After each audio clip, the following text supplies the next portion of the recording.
哇29蚊，細嘅話25蚊嘅啫喎。當你要平平地遊下香港嘅時候咧，絕對食呢啲係抵嘅。以前咧我哋細個遊日本嘅時候咧，咁啊冇乜錢啊嘛，咁啊要窮遊，所以咧就去食嗰啲平平地嗰啲牛肉飯啊。咁今日咧就揀咗呢一間咧 Sukiya 嚟試下，而家入嚟睇下先。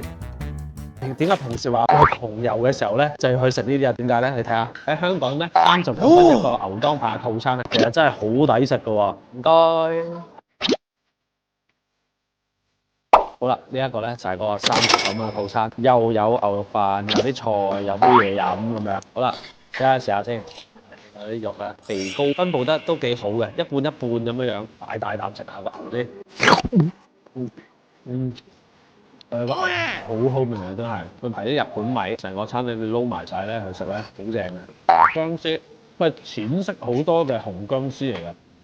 嗱，呢個咧都係食呢個飯嘅精髓之一嚟㗎。有啲人會覺得呢一個牛飯咧，呢個牛咧就甜甜地咁，食飯呢個薑咧咁樣咧，就可能中和少少呢啲純粹甜嘅甜味。咁有啲人咧又落呢啲七味粉啦，哇，落得太多啲，太誇張。如果以平價食物嚟講咧，呢樣都係一絕嚟㗎啦，其實。蒜蓉炒生菜，冇特別。不過呢個飯咧，食個牛肉咧，其實真係好好食嘅。但係平常咧，我食個牛當飯嘅時候咧，我就會揀最大嗰個嘅，2個 L 嗰個嘅。好啦，咁啊食完個牛肉飯啦。咁如果你哋想嚟香港平平地食一餐嘅話，你哋又會選擇食日式牛當飯咧？39蚊，你又覺得抵唔抵咧？記得點讚關注我啊！